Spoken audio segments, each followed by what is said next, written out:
Young लोगों में suddenly हम इतनी सारी कार्डियक अरेस्ट के बारे में सुनने लग गए हैं। ये क्यों होने लगा है? धीरे धीरे करके आपकी नसों में कोलेस्ट्रॉल जमा होता है और एक स्टेज पे पहुंचता है जब नस बहुत सिकुड़ जाती है और अचानक बंद हो जाती है, हार्ट अटैक हो जाता है। Smoking, I always say, is the biggest evil that human himself has discovered. Lot of people are now devoid of good night sleep. जितनी भी बीमारियां होती हैं उसके हील करने में, रिकवर करने में स्लीप का बहुत इंपॉर्टेंट हिस्सा रहता है। Sleep is best healer.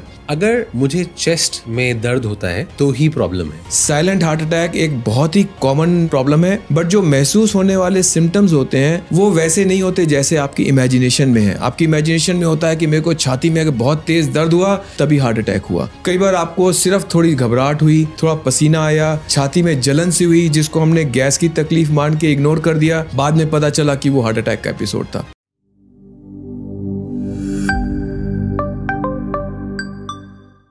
नमस्कार दोस्तों, welcome to another episode of the expert dose, जहां पे हम बात करते हैं आपके हेल्थ की, साइंस की और आपकी ज़िंदगी की।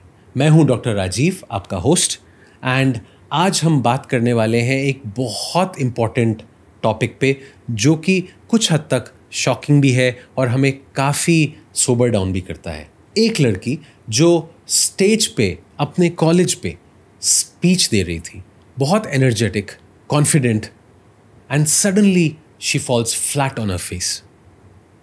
आपने बिल्कुल ठीक सुना, 20 साल की लड़की, and she meets with heart attack at such a young age and she is gone. वही नहीं, इवन बॉलीवुड के एक बहुत जाने माने सितारे थे सिद्धार्थ शुक्ला, जो 40 साल की उम्र में एकदम से हार्ट अटैक से पीड़ित हुए और उनकी डेथ हो गई। क्या ये ऐसा हो रहा है कि यंग एज में इंडियंस को काफ़ी ज़्यादा हार्ट अटैक्स होने लगे हैं? क्या ये एक नई पैंडेमिक चालू हो गया है कि हार्ट अटैक्स एकदम से बढ़ने लगे हैं? क्या हम डायग्नोसिस ज़्यादा करने लग गए हैं?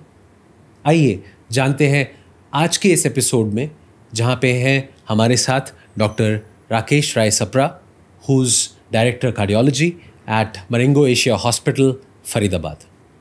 Welcome doctor. Thank you very much doctor. Right away getting into it, सबसे पहला क्वेश्चन जो कि हमारे दर्शकों के लिए बहुत इम्पॉर्टेंट है कि ये जो यंग लोगों में सडनली हम इतनी सारी कार्डियक अरेस्ट के बारे में सुनने लग गए हैं, ये क्यों होने लगा है? क्या ये हमेशा से होता था? क्या ये अभी होने लगा है?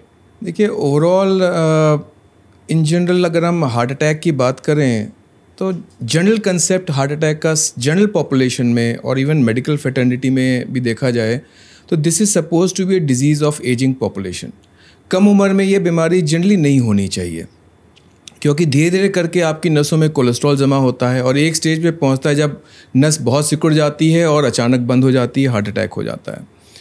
बट एक कंसेप्ट ये भी है कि अगर आपके घर में या किसी भी इंसान को ये बीमारी कम उम्र में आती है, जो कि अनएक्सपेक्टेड है, जिसको हम कहते हैं 55 साल से कम उम्र में किसी मेल पॉपुलेशन को, मेल मेंबर को, या 65 साल से कम उम्र में किसी फीमेल मेंबर को आती है, तो हम इसको प्रीमेच्योर हार्ट डिजीज़ कहते हैं। तो अगर हम इसको प्रीमेच्योर कह रहे हैं, मतलब जो समय से पहले हो गया, तो दैट ऑब्वियसली मीन्स कि हम इसको कम उम्र में एक्सपेक्ट नहीं करते। हम ज़्यादातर एक्सपेक्ट करते हैं ये 60, 70, 80 साल की उम्र में लोगों को हार्ट अटैक हो। लेकिन ये डेफिनेशन जो हम बताते हैं प्रीमेच्योर हार्ट डिजीज़ की भी, ये एक वेस्टर्न डेफिनेशन है। अगर हम इंडियन पॉपुलेशन की बात करें तो ये देखा गया है कि ओवरऑल साउथ एशियन पूरे पॉपुलेशन में, including Indians, we have a peculiar genetic tendency to get this disease much sooner and in a much more malignant fashion as compared to western population. तो overall कम से कम 10 साल Indian population में या South Asian population में western population से जल्दी आ जाती है। तो हमारे लिए प्रीमेच्योर हार्ट डिजीज़ का कंसेप्ट लिटिल डिफरेंट होगा as compare to western population. और इंडियन पॉपुलेशन में देखा गया है कि 2/3 हार्ट अटैक 55 साल से कम उम्र में हो रहे हैं। दैट मीन्स उस डेफिनेशन से देखा जाए तो 2/3 हार्ट अटैक प्रीमेच्योर हो रहे हैं और 1/4 25% हार्ट अटैक 40 साल से कम उम्र में हो रहे हैं। So this is a very very alarming state, and for this I think we have to, specially Indians और whole of South Asian population, have to really give some good thoughts कि हमें ऐसी क्या खराबी है या हमें ऐसा क्या स्पेशल करना चाहिए कि हम इसको बचाव कर सकें। तो इसका मतलब है कि जो हम सोचते हैं, जैसे एक बहुत पॉपुलर गाना हुआ करता था कि अभी तो मैं जवान हूँ, वो एक्चुअली जो डेफिनेशन है वो गाना है वो यंग लोगों के लिए ख़त्म होता जा रहा है। अब वो बड़े लोग ही नहीं, यंग भी ज़्यादा जल्दी बीमार पड़ रहे हैं। और जैसा आपने नंबर बताया, ये तो काफ़ी शॉकिंग है कि 4 में से 1 इंसान जो है 40 के नीचे, उसको कार्डियक अरेस्ट का खतरा है। देखिए, ओवरऑल आई वुड से ये पूरे दुनिया के लिए शायद ये कंसेप्ट उतना वैलिड नहीं है, बट साउथ एशियन और इंडियन पॉपुलेशन के लिए डेफिनेटली ये वैलिड है कि हमारे लिए हार्ट की बीमारी एज से रिलेटेड नहीं है, बिकॉज हम लोग में बहुत ही ज़्यादा ये कम उम्र वाले लोगों में पाई जा रही है। तो इसलिए we have to be very very extra cautious. अगर हम देखें बाकी लोगों में, अमेरिकन्स या वेस्टर्न पॉपुलेशन में जितना बचाव करते हैं, उसके हिसाब से हमको इसके लिए जागरूकता ज़्यादा पैदा करनी होगी और बचाव ज़्यादा करना होगा, तभी हम ये आंकड़ों को बदल पाएंगे, तभी हम अपने एक तरीके से वेस्टर्न पॉपुलेशन के बराबर अपने आप को बचाव कर सकेंगे। और इसमें जो मेल और फीमेल है उनमें कोई फ़र्क होता है या दोनों के नंबर यहाँ पे भी बराबर है? देखिए, ओवरऑल इन जनरल देखा जाए तो फीमेल पॉपुलेशन में एक हार्मोन होता है ईस्ट्रोजन, जो उनमें हार्ट डिजीज़ से बचाव करता है, उनके कोलेस्ट्रॉल को थोड़ा बेटर रखता है।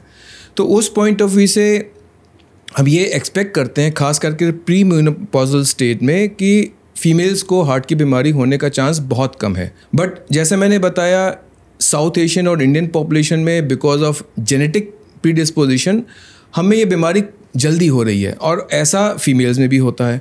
और ये बीमारी हमारी लाइफस्टाइल के फैक्टर्स के कारण बहुत ज़्यादा असर रखती है।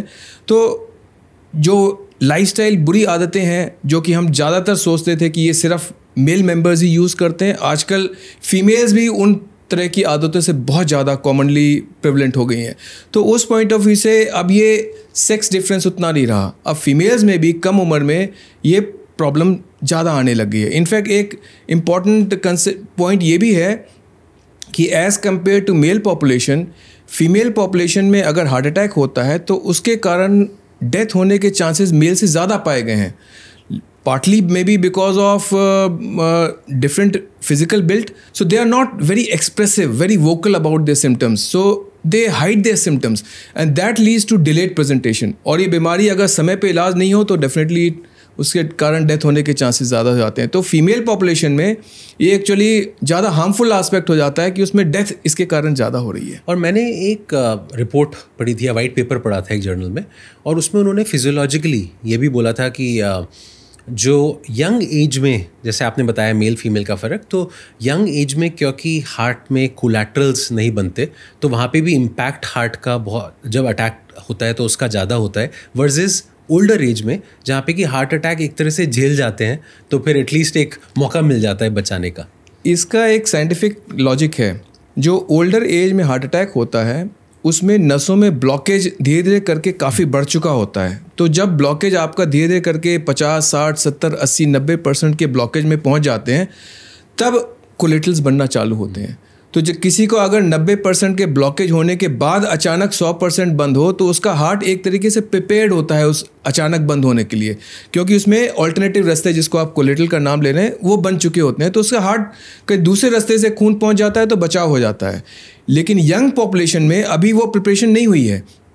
उनमें जो हार्ट अटैक होता है, पहले उनके अगर हार्ट की नसों में देखो तो शायद 10, 20, 40, 50% का ही सिर्फ ब्लॉक है, जिसमें कि कोलेटरल्स नहीं बने होते, और उसमें अचानक अगर क्लॉट बनने के कारण हार्ट अटैक हो जाता है तो कोलेटरल्स के एब्सेंस में कहीं से कोई बचाव नहीं होता, इसलिए उसमें हार्ट का डैमेज भी ज़्यादा होता है और मोर्टेलिटी भी ज़्यादा होती है। तो जैसे आपने बोला कि फीमेल्स यूजुअली अपने सिम्टम्स को नज़रअंदाज कर देती हैं और वो काफ़ी लेट तक डिले करके डॉक्टर तक पहुंचती हैं। I think it is very important कि यहाँ पे prevention is better than cure, और आप अपना रेगुलर चेकअप कराते रहिए।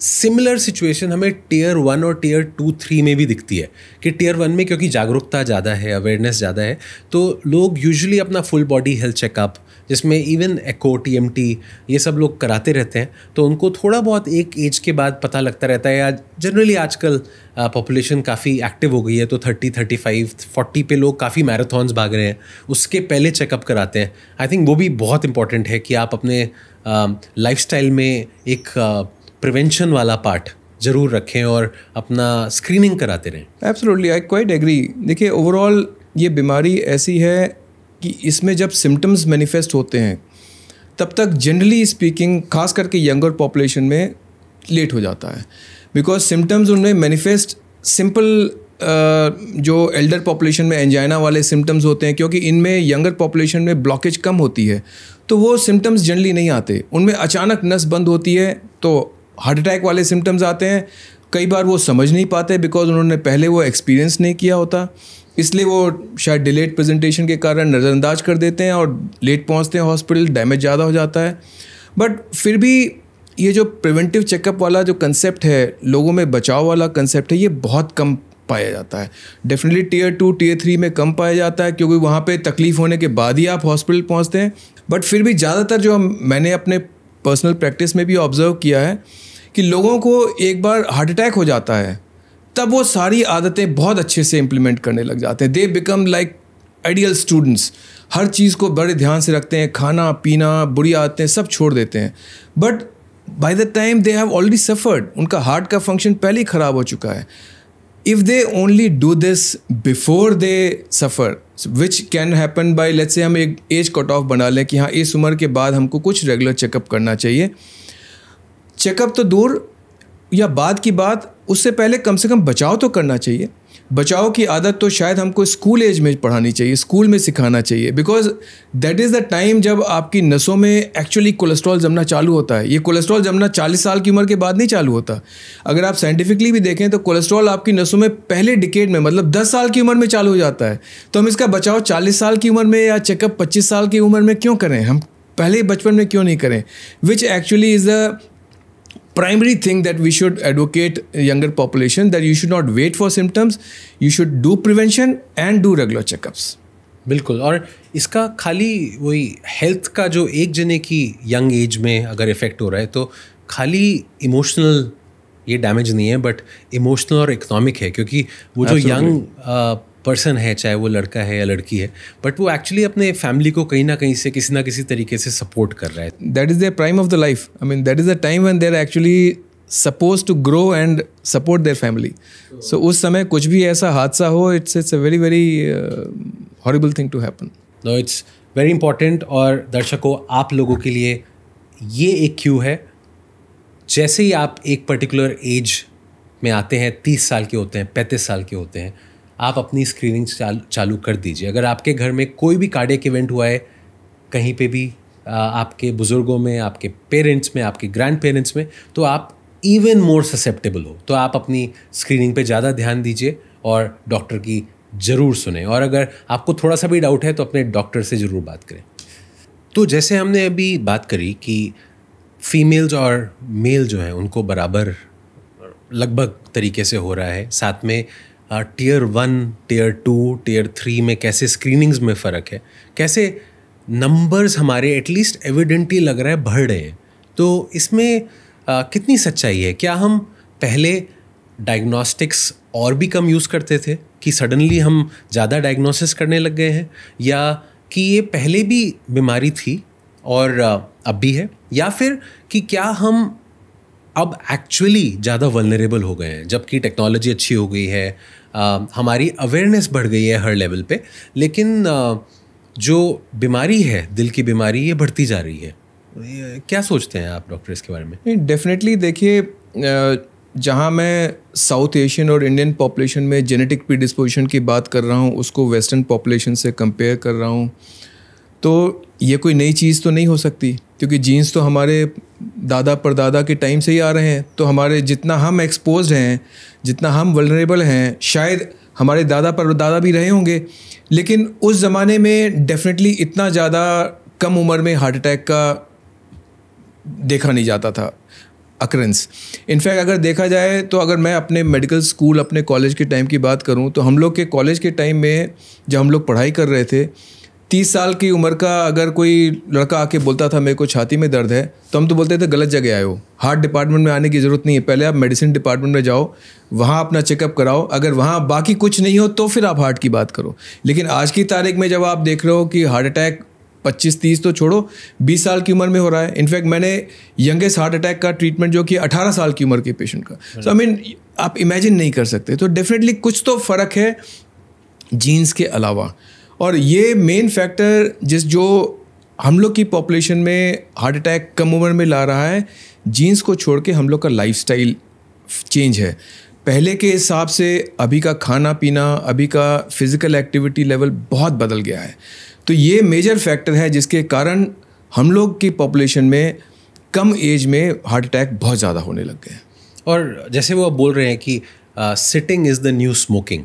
एब्सोल्युटली। तो कि हम जितना बैठे हुए हैं, हम हर चीज़ ऑनलाइन ऑर्डर कर रहे हैं, खाना भी बेसमय, कोई लंच का टाइम नहीं है, कोई डिनर का टाइम नहीं है, रात को 1-2 बजे भी कुछ ऑर्डर हो रहा है, फटाफट आ रहा है। ये सारी की सारी बहुत बड़ी बीमारियों की स्टार्टिंग है। बिल्कुल। देखिए, फिज़िकल एक्टिविटी के जहाँ तक सवाल है, एक तरीके से फिज़िकली एक्टिव रहना या चलना तो फैशन में है ही नहीं।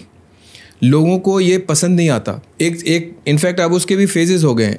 एक टाइम था जब लोग घर का छोटा मोटा काम, कहीं भी दूध लेने जाना है या कुछ सामान लेने जाना है, पैदल जाके करते थे।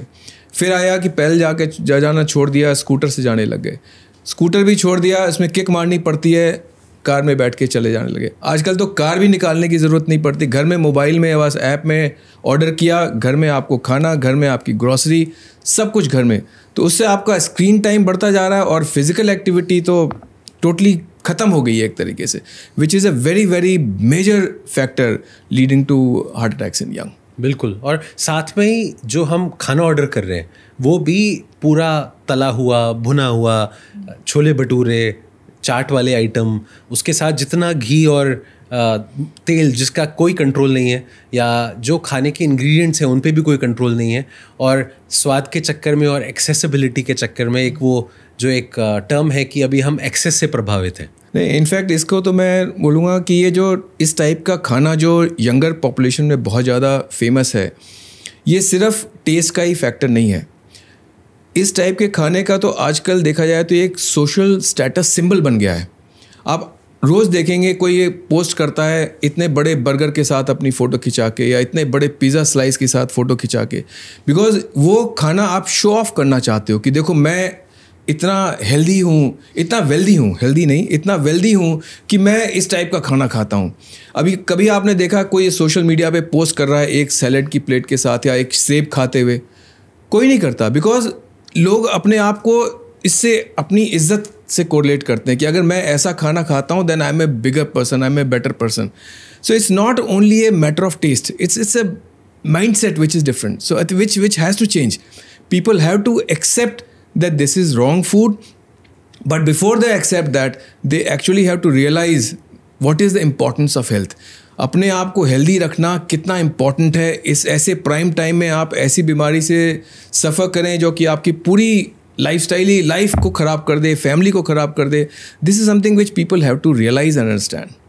और जैसे आपने फैमिली वर्ड यूज़ किया, आई थिंक वो भी बहुत इंपॉर्टेंट है। और एक ऐसी चीज़ जो लोग थोड़ा सा अंडर एस्टिमेट करते हैं, which is your family history. जैसे हमने पहले भी थोड़ा सा उस पर टच किया था, बट कि अगर आप जेनेटिकली प्रीडिस्पोज्ड हैं, आई थिंक वो तो सबसे बड़ा रिस्क फैक्टर है हार्ट रिलेटेड इवेंट्स के लिए।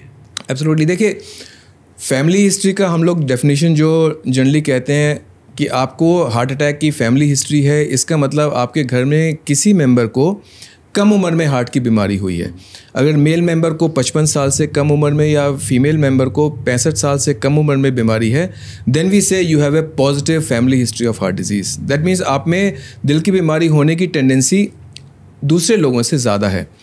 बट ये हार्ट की बीमारी फैमिली में जो होती है, इसका जीन्स को छोड़ के मेरा पर्सनल मानना है कि ये शायद हमारी बुरी आदतों से भी इन्फ्लुएंस रखती है। क्योंकि अगर आप घर में देखेंगे, अगर मान लो पिता के कोई बुरी आदत है, वो स्मोकिंग करते हैं या और कोई बुरी आदत है, तो वो आदत बच्चे में जाने के चांसेस ज़्यादा बढ़ जाते हैं, और बल्कि कम उम्र में वो आदत शुरू होने के चांसेस बढ़ जाते हैं। एंड दिस गोज़ ऑन, एक पीढ़ी से दूसरी पीढ़ी से तीसरी पीढ़ी, और एक तरीके से हमने ये एटमॉस्फेयर क्रिएट कर लिया जिसमें हमें दिल की बीमारी होने की टेंडेंसी ज़्यादा हो गई। तो हमारी फैमिली हिस्ट्री क्रिएट हो गई। इनफैक्ट इसी के लिए मैं एक बहुत कॉमनली एक कोट यूज़ करता हूँ कि आपको दिल की बीमारी इसलिए नहीं होती क्योंकि ये आपके परिवार में दौड़ती है, बल्कि आपको दिल की बीमारी इसलिए होती है क्योंकि आपके परिवार में कोई भी नहीं दौड़ता है। तो एक्चुअली आपकी बुरी आदतों से ये बीमारी बनती है। अच्छी आदतें होंगी तो आपको बीमारी से बचाव होगा। सो बहुत इंटरेस्टिंग पॉइंट आपने बात किया अभी कि हम हैबिट्स को जेनेटिक के बारे में बोल रहे हैं, कन्वर्ट कर देते हैं कि हमारी बुरी आदतों से हमारी फैमिली हिस्ट्री, हमारी जीन्स खराब हो गई। इसके अलावा आई थिंक जो एक और बहुत बड़ा ऐसा फैक्टर है जो कि हम चेंज कर सकते हैं, वो कि आपने थोड़ा सा टच किया सोशल मीडिया वाला, बट आई थिंक इससे भी बड़ा जो एक पैंडेमिक है वो है to appear to look cool, कि भाई स्मोकिंग करेंगे तो कूल लगेंगे। कॉलेज के टाइम पे अल्कोहल का ग्लास अगर हाथ में पकड़ा हुआ है तो बहुत कूल लगेंगे, और थोड़ा बहुत हमारा जो एनवायरनमेंट है, जो सोसाइटी है, वो कई बार उस यंग एज में ग्लैमराइज भी कर देती है कि अगर आपने हाथ में सिगरेट पकड़ी हुई है या आप अगर अल्कोहल पीते हैं तो आप ज़्यादा कूल हैं, आप सोसाइटी के हायर सोसाइटी वाले स्फेयर में आ गए हैं। ये भी एक बहुत बड़ी बीमारी है। और I think for cardiac events, for cardiovascular disease, और आप ज़्यादा इस पर दर्शाएं, बट जेनेटिक के अलावा smoking I feel is the biggest worry. Absolutely. Smoking, I always say, is the biggest evil that human himself has discovered. ये heart की बीमारी का सबसे बड़ा कारण है, किसी भी उम्र में, कम उम्र में या ज़्यादा उम्र में, कम उम्र में तो खास करके। और इनफैक्ट ये अक्सर मैंने देखा अपने पेशेंट से, मैं या पेशेंट या उनके बच्चों से भी बात करता हूँ तो उनसे मैं बताता हूँ इसकी स्मोकिंग के बारे में, तो सबका ये कहना होता है कि भाई मैं तो सिर्फ एक आध सिगरेट पीता हूँ, मैं ज़्यादा नहीं पीता, सिर्फ दिन में 2 या 3 सिगरेट पीता हूँ। और ये this fact has been scientifically tested and proven that even mild smoking, रोज़ की 1 से 5 सिगरेट भी अगर आप पीते हैं तो आपकी हार्ट की बीमारी से डेथ होने का चांस डबल हो जाता है as compare to a person जो एक भी सिगरेट नहीं पीता। So which is a very very important fact. And second important fact is कि जितने भी 40 साल से कम उम्र में हमने हार्ट अटैक देखे हैं, वो हार्ट अटैक वालों में 80 से 90% लोग सिगरेट पीने वाले होते हैं। जो 18 साल का केस जो मैं आपको कोट कर रहा था, उसकी इंटरेस्टिंग स्टोरी ये है कि 18 साल वाले से हमने पूछा कि आप सिगरेट कितने साल से पीते हो, तो बोला कि मैं 10-15 साल से पीता हूँ। अगर 18 साल वाला 10-15 साल की हिस्ट्री सिगरेट पीने की बता रहा है तो सोचिए किस उम्र में उसने सिगरेट पीनी स्टार्ट करी है। So this is a very important fact that we must keep in mind. और ये एक आदत है जो कि यंगर पॉपुलेशन को बिल्कुल छोड़ देनी चाहिए अगर आप अपने हार्ट को हेल्दी और सेफ रखना चाहते हैं। बिल्कुल। I think one tip if our users have to take, अगर स्मोकिंग करते हो तो मत करो, आपकी हार्ट की हेल्थ वैसे ही कई गुना अच्छी हो जाएगी। एब्सोल्युटली। इनफैक्ट इसको और एक्सटेंड करके हमको ये भी स्ट्रेस करना चाहिए कि एक्टिव स्मोकिंग को छोड़ के passive smoking is also equally harmful. कि आपके साथ में अगर कोई दूसरा आदमी खड़ा होकर सिगरेट पी रहा है तो आपको उसके कंपनी में भी नहीं रहना चाहिए, बिकॉज वो जो स्मोक छोड़ रहा है उसमें निकोटीन कम हो जाती है, बट फिर भी इनफ निकोटीन होती है कि आपके सांस में जाएगी तो आप उसके बगल में खड़े खड़े भी सिगरेट पी रहे हो। So this is something that we must stress. इसके साथ अगला पॉइंट, क्योंकि ये सारी आई थिंक इंटरकनेक्टेड से फैक्टर्स है, अगला है इमोशनल और मेंटल जो लोगों का स्टेट होता है, दैट ऑल्सो गवर्न्स। क्योंकि बहुत सारे लोग अभी स्टेट ऑफ स्ट्रेस में रहने लग गए हैं कि भाई कंपटीशन है सोशल मीडिया पे, जैसे आपने बताया, कंपटीशन है मेरे पड़ोसी से, कंपटीशन है मेरे पीयर्स से, और उसकी वजह से जो स्ट्रेस है that is also leading to a lot of cardiac related events, which probably starts from stress, anxiety, depression, maybe panic attacks, but it ultimately leads to heart getting affected. Absolutely. Mental stress is one of the biggest precipitating factor of heart attack. In fact आपने movie में भी देखा होगा, एक बुरी खबर सुनी और दूसरे इंसान को भी हार्ट अटैक हो गया। अपने घर में किसी मेंबर का एक्सीडेंट हुआ और दूसरे मेंबर को हार्ट अटैक हो गया, just because of the effect of stress on body. Because stress जब किसी को होता है, एक्यूट स्ट्रेस और क्रॉनिक स्ट्रेस आपके बॉडी में कई किस्म के हार्मोन सिक्रीट होते हैं, कॉर्टिसोल कहें, एड्रेनलिन कहें, जो कि आपकी नसों के ऊपर बुरा असर डालते हैं। उसमें कोलेस्ट्रॉल जमने की टेंडेंसी तो बढ़ती है क्रॉनिक स्ट्रेस से, बट एक्यूट स्ट्रेस से जहाँ पे कोलेस्ट्रॉल जमा होता है वहाँ पे क्रैक डेवलप हो जाता है, जिसको हम प्लाक रप्चर कहते हैं।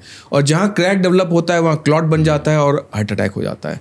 तो stress definitely is very very important factor that we must try. And young population में तो स्ट्रेस का आज की तारीख में पहले के हिसाब से डेफिनेटली बहुत ज़्यादा स्ट्रेस इन फैक्टर हो गया है। जैसे आपने बताया पीयर प्रेशर, घर के अंदर, स्कूल में एग्ज़ाम का देखें, नौकरी मिली कि नहीं मिली, नौकरी मिली तो कितनी तनख्वाह मिल रही है। आई mean all of this is so much of reason for stress that people are actually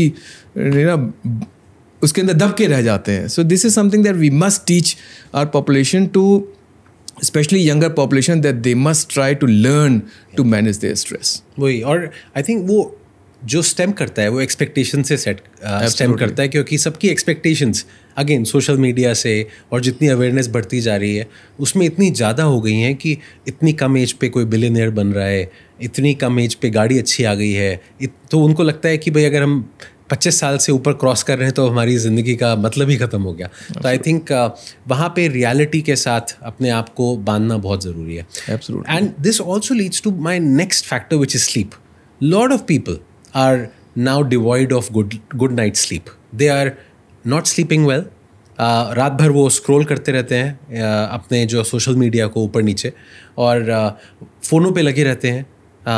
काफ़ी ऑलरेडी रिसर्च हो चुकी है कि कैसे लाइट हमारे जो सर्कैडियन रिदम को ख़राब करती है, कैसे ब्लू लाइट और रेड लाइट का कितना असर है उसके ऊपर, और कैसे इवन लाइट विटामिन B12 के मेटाबॉलिज्म में भी काफ़ी असर आ रहा है। ये भी हार्ट पे काफ़ी ज़्यादा दबाव डाल रहा है, जो हमारी नींद की कमी है बहुत ज़्यादा। इनफैक्ट आई वुड से सिर्फ हार्ट ही नहीं, जितनी भी बीमारियां होती हैं उसके हील करने में, रिकवर करने में स्लीप का बहुत इंपॉर्टेंट हिस्सा रहता है। Sleep is a best healer. आपको कोई भी तकलीफ हो जाए, सिर दुख गया, पैर दुख गया, सो गए, सुबह ठीक हो गए। I mean this is not just psychological, this actually changes your metabolism. At the time of sleep your body actually heals and recovers. So if you are not paying attention to your sleep time and trying to compromise your sleep time to get an extra hour of work and to earn extra 100 rupees, I think that's a very very important thing that we must try and do away from. रोज़ की 7 से 8 घंटे की नींद आपके शरीर के लिए बहुत इंपॉर्टेंट है, बहुत ज़रूरी है। इसको किसी भी हालत में सेक्रीफाइस ना करें। इफ़ यू डू दैट, आप अपने लाइफ को, अपने हेल्थ को सेक्रीफाइस कर रहे हैं। बिल्कुल। और लास्ट पॉइंट इसमें कि आई थिंक जो प्रिवेंटिव हेल्थ चेकअप्स हैं वो सबसे इम्पॉर्टेंट पार्ट है जो ध्यान में रख सकते हैं, क्योंकि यूजुअली लोग यही सोचते हैं कि मुझे नहीं हो सकता, मेरे को स्क्रीनिंग की क्या ज़रूरत है, और जब तक मुझे कोई फीवर नहीं आया है, जैसे आपने बोला कि थोड़ा सा दर्द महसूस नहीं हुआ जिसमें कि मैं अच्छे से डरा नहीं, तब तक मैं प्रिवेंटिव चेकअप कराता ही नहीं हूँ। देखिए, इसके लिए भी जो हार्ट की बीमारी के लिए खास करके ये इम्पॉर्टेंट होता है, क्योंकि हार्ट की बीमारी के जो मेजर फिजियोलॉजिकल रिस्क फैक्टर्स होते हैं, जिन बीमारियों से हार्ट की बीमारी होती है, वो 3 कॉमन बीमारियां होती हैं, बीपी, शुगर और कोलेस्ट्रॉल। एंड अनफॉर्चुनेटली ये तीनों बीमारियां कोई लक्षण, कोई सिम्टम प्रोड्यूस नहीं करती। आपका ब्लड प्रेशर 100 होगा, 200 होगा, आपकी शुगर 400 होगी पर आपको महसूस नहीं हो रहा होगा, आपको कोलेस्ट्रॉल 600 होगा, आपको महसूस नहीं हो रहा होगा। और ये आपको तभी पता चलेगा जब आप चेकअप कराओगे। That's why all these 3 illnesses are also called silent killers, कि आपको महसूस नहीं होता लेकिन आपके शरीर को खोखला कर देते हैं। सो इसको डिटेक्ट करना बहुत इंपॉर्टेंट है, और वो डिटेक्ट आप तभी कर सकते हैं जब आप टाइमली अपना हेल्थ चेकअप कराएं। इस पर मुझे एक बहुत अच्छा सा एक डॉक्टर थे, उनकी बात याद आई कि वो हमेशा बोलते थे कि आप टेस्ट से मत डरें, आप दवा से मत डरें, आप बीमारी से डरें। इनफैक्ट इसके लिए हम काफ़ी कॉमनली लोगों को एडवोकेट भी करते हैं, concept which we call as know your numbers. जैसे आप अपने घर का नंबर, टेलीफोन नंबर याद रखते हैं, वैसे दिल की बीमारी से बचाव करने के लिए आपको अपना बीपी का नंबर, अपना शुगर का नंबर और कोलेस्ट्रॉल का नंबर हमेशा याद रहना चाहिए। क्योंकि अगर आपको पता होगा कि ये ख़राब है, तभी आप कुछ एफर्ट करोगे उसको नॉर्मल करने का। अगर आपको पता ही नहीं है कि ये ख़राब है तो आप कैसे अपने आप को प्रिवेंट कर पाओगे? सो knowing these things will come only by getting regular checkup done. So अपना timely checkup कराएं, ये parameters numbers को control में रखें, and you can make your heart healthy and safe. Thank you. That's very important. और I think takeaway point, BP, lipids और आपका sugar, ये तीनों नंबर अपने याद रखें, ट्रैक करें, और आपको जरा सा भी लगा कि ये ऊपर जा रहे हैं, एकदम अपने डॉक्टर से कांटेक्ट करें. इसके अलावा हमारे को अपनी ज़िंदगी में, स्पेशली यंग इंडियंस जो कि ज़्यादा ससेप्टेबल हैं, जैसे हमने देखा, उनको क्या क्या बदलाव लाने चाहिए अपने लाइफस्टाइल में, खाने में, सोने के तरीके में? क्या विचार है आपका? देखिए, 3-4 फैक्टर्स हैं जिसमें बदलाव लाने की बहुत इम्पोर्टेंस है. एक तो जैसे हमने मेंशन किया एक्सरसाइज, कि हमको आलसीपन को छोड़ना चाहिए, सेडेंट्री लाइफस्टाइल को छोड़ना चाहिए. बट किस किस्म की एक्सरसाइज हमारे लिए बचाव करती है, बेनिफिशियल होती है, इस पे स्ट्रेस डालना ज़रूरी है.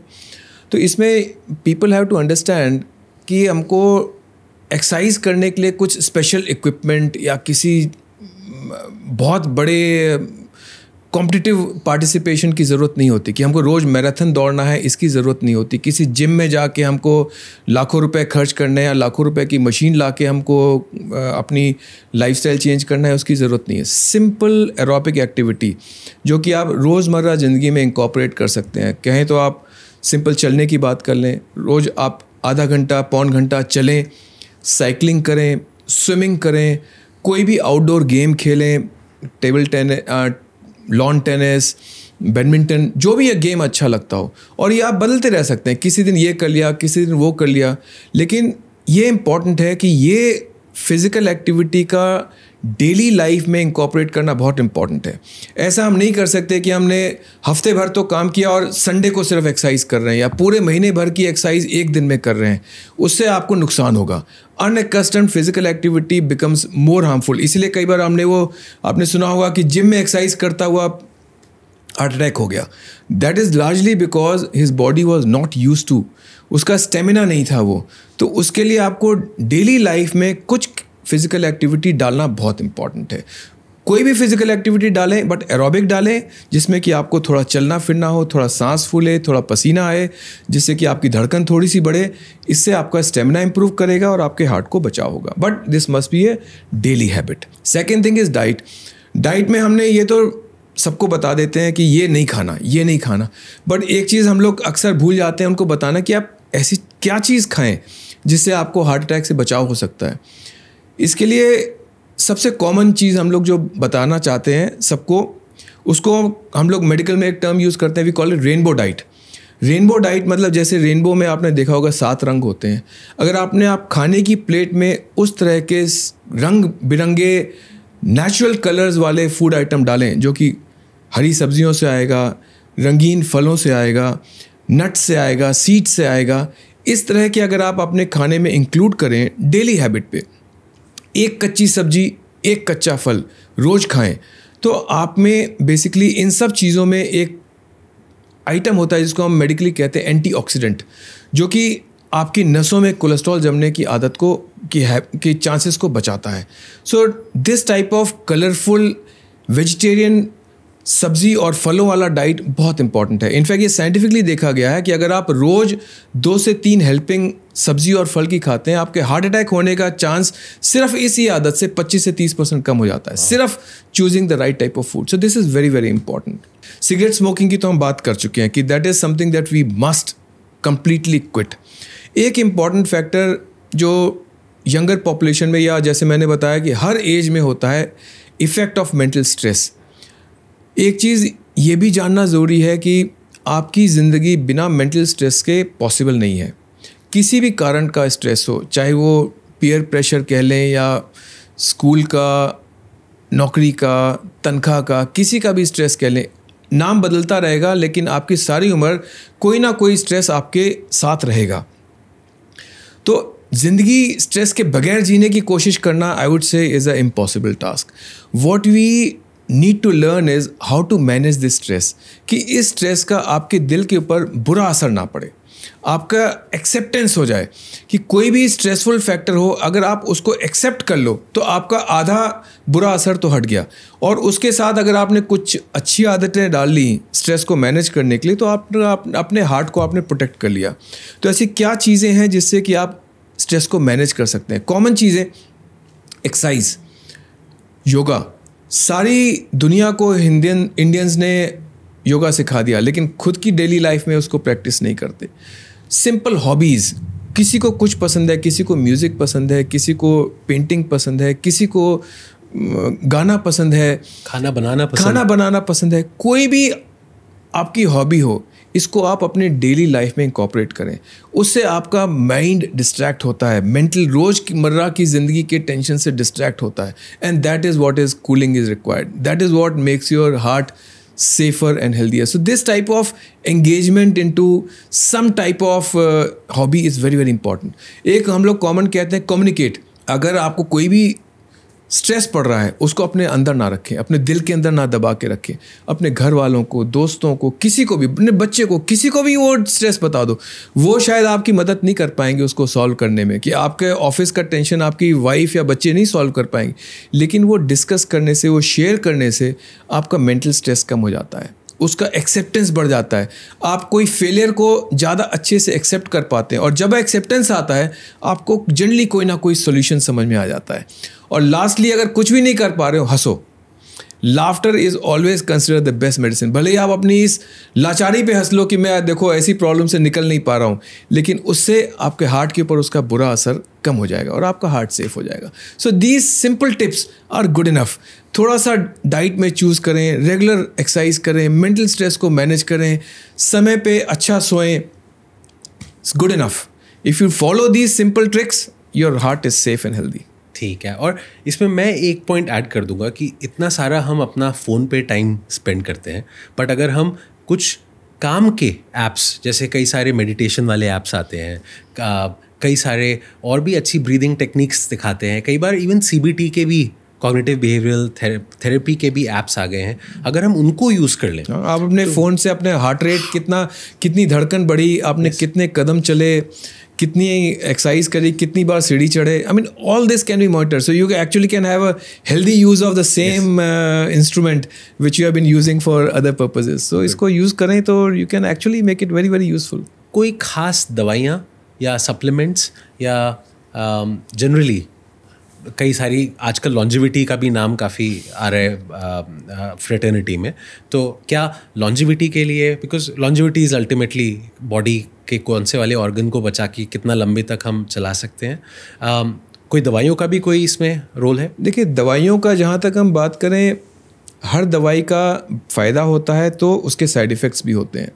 तो पहली कोशिश तो हमको करना चाहिए अपने सारे रिस्क फैक्टर्स को, जैसे हमने नंबर्स बताए, ब्लड प्रेशर, शुगर, कोलेस्ट्रॉल, इन सब को पहले हमको अपने लाइफस्टाइल मेजर से, अपने खाने को और एक्सरसाइज को कंट्रोल करके उनको कंट्रोल करने की कोशिश करनी चाहिए।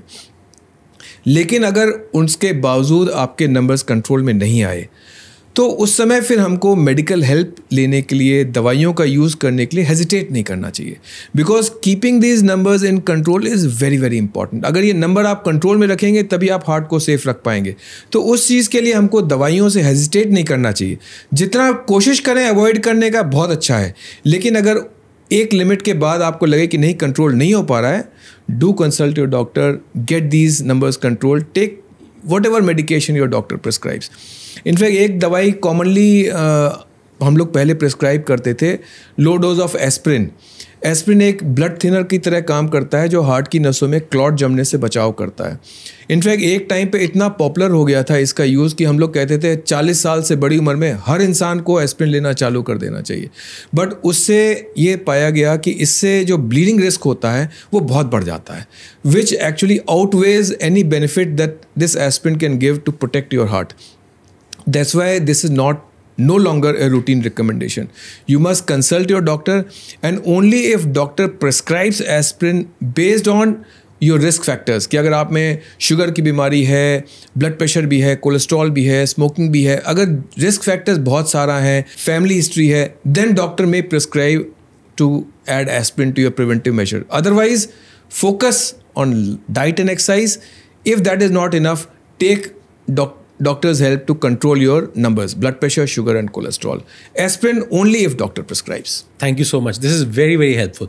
अब हम एक अपने बहुत ही इंटरेस्टिंग वाले सेक्शन पे जा रहे हैं जहाँ पे हम मिथ्स और फैक्ट के बीच में डिबंक करते हैं कि क्या सच है क्या गलत है. तो मैं आपसे फटाफट क्वेश्चंस पूछूंगा और आप फटाफट एक एक लाइन में उनका जवाब दीजिएगा. Okay. तो पहला पॉइंट है कि अभी आपको बताना है कि ये मिथ है कि नहीं है. Heart attack is only an old peoples problem. I think we discussed enough. Definitely this is a myth, especially for South Asian and Indian population. कि हम लोग में ये बीमारी बहुत कम उम्र में आती है, तो आप इस बीमारी को बुज़ुर्गों की बीमारी ना समझें. ये कम उम्र में बहुत आ रही है, तो इसलिए इसके लिए बचाव को हमको कम उम्र में ही, इनफैक्ट स्कूल गोइंग एज में ही चालू करना चाहिए. दूसरा, if you are fit you are safe. I mean, overall, I would say not by appearance fit. If your habits are fit, if you are following healthy lifestyle, if your diet is good, if your exercise is regular, and if your numbers are in control, this is good enough. But just by appearance, अगर लगे कि नहीं मेरी muscles बहुत strong दिखती हैं, मैं देखने में बहुत सुंदर या बहुत हेल्दी लगता हूँ, that generally is not good. Your blood pressure, your blood sugar, blood cholesterol will not reflect on your appearance. So that is something that we must pay attention to. अगर मुझे चेस्ट में दर्द होता है तो ही problem है. भाई जैसे मैंने बताया, साइलेंट हार्ट अटैक एक बहुत ही कॉमन प्रॉब्लम है. साइलेंट हार्ट अटैक मैं ये बोलूँगा कि जनरली स्पीकिंग ऐसा नहीं होता कि आपको हार्ट अटैक हो गया और आपको कुछ भी महसूस नहीं हुआ. बट जो महसूस होने वाले सिम्टम्स होते हैं वो वैसे नहीं होते जैसे आपकी इमेजिनेशन में है. आपकी इमेजिनेशन में होता है कि मेरे को छाती में अगर बहुत तेज़ दर्द हुआ तभी हार्ट अटैक हुआ. ऐसा जनरली कई बार नहीं होता. कई बार आपको सिर्फ थोड़ी घबराहट हुई, थोड़ा पसीना आया, छाती में जलन सी हुई जिसको हमने गैस की तकलीफ मान के इग्नोर कर दिया और बाद में पता चला कि वो हार्ट अटैक का एपिसोड था. तो अपने आप के माइंड के एक्सेप्टेंस को इसको बढ़ाएं कि हार्ट अटैक सिर्फ छाती में दर्द से नहीं होता. कई डिस्कम्फर्ट के फैक्टर्स होते हैं जो कि हार्ट अटैक का रिफ्लेक्शन हो सकते हैं. Red wine is healthy for heart. भाई एक समय में मानना था ये कि अल्कोहल से आपका कोलेस्ट्रॉल बेटर होता है, आपका अच्छा कोलेस्ट्रॉल जिसको हम कहते हैं एचडीएल कोलेस्ट्रॉल बेटर होता है. But now this has been scientifically tested and proven that even moderate consumption of alcohol is harmful. Not only for your heart, in fact, alcohol is harmful for many other organs of body, including your liver, including it causes blood pressure. आपका कई सारी बीमारी, sugar, इन सब को badly effect करता है जो कि इनडायरेक्टली फिर आपके हार्ट को असर करते हैं. सो ये इन आदतों से अगर आप जितना ज़्यादा से ज़्यादा बचें उतना अच्छा है. Definitely this should not be a habit. Occasional social drinking will not hurt, but whenever it becomes habit, अगर आप अकेले कभी भी सिगरेट या शराब पीने लग जाएं, ये आदत बन चुकी है. So that is something that we must absolutely stay away from. तो दोस्तों, आज का यंग इंडियन वो अपने हार्ट से परस नहीं है, वो बल्कि वल्नरेबल है तो अपनी लाइफस्टाइल से. समय आ गया है कि हमारे को ध्यान रखना चाहिए, क्योंकि बहुत एविडेंट है कि हार्ट की जो बीमारी है वो खाली ओल्ड एज की नहीं है बट 20s और 30s की भी है. It is very very true and we should live up to it that prevention is better than cure. और एक जैसे बहुत पुरानी कहावत है कि खोल लिया होता दिल अगर मैंने अपने यारों से, तो नहीं खुलवाना पड़ता वो औजारों से. सो इसके साथ एक लास्ट वर्ड के साथ मैं इस एपिसोड को एंड पे लेके आऊँगा कि आपका दिल आपकी जिम्मेदारी. Doctor, thank you so much for coming to our show. Any last parting words हमारे दर्शकों के लिए?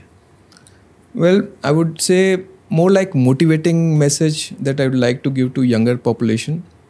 Number one, that अपने हेल्थ को इम्पोर्टेंस दो, much more than wealth. Because जो हम लोग कहते हैं health is the true wealth, इसका सिग्निफिकेंस है. अपने हेल्थ को बचाने के लिए लाइफस्टाइल चॉइसेस बहुत इम्पॉर्टेंट है. Don't lead your life as a show of.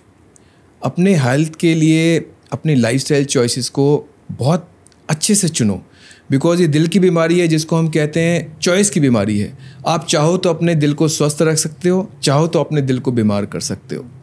और लास्ट जो मेंटल स्ट्रेस को कम करने वाला फैक्टर है जो कि खास करके यंगर पॉपुलेशन में बहुत इम्पॉर्टेंट है, मैं बोलूँगा अपने सोच में, अपने विचार में सेटिस्फैक्शन, काइंडनेस और हैप्पीनेस के थॉट्स रखो, instead of inculcating thoughts of selfishness या रिलेंटलेसली चेजिंग फाइनेंशियल सक्सेस। इन सब चीज़ों से मेंटल स्ट्रेस बहुत बढ़ता है, तो इससे अपने आप को बचाना बहुत इम्पॉर्टेंट है। एक बैलेंस्ड और हैप्पी लाइफ अपने आप को, आपके दिल को स्वस्थ रखने के लिए बहुत इम्पॉर्टेंट है और लंबे समय के लिए आपको बहुत फ़ायदा करेगा। तो lead a very very balanced and healthy life. Thank you very much. Thank you very much. Thanks for coming to our show. This was a pleasure to listen to you और हमारे दर्शकों को बहुत कुछ सीखने को मिला होगा. Thank you very much. Thank you everyone. I am Dr. Rajiv signing off from the Expert Dose. Be safe, be healthy. आप हमारे चैनल से जुड़े रहें, सेहत के बारे में और बहुत सारी जानकारी को जानते रहें. Thank you.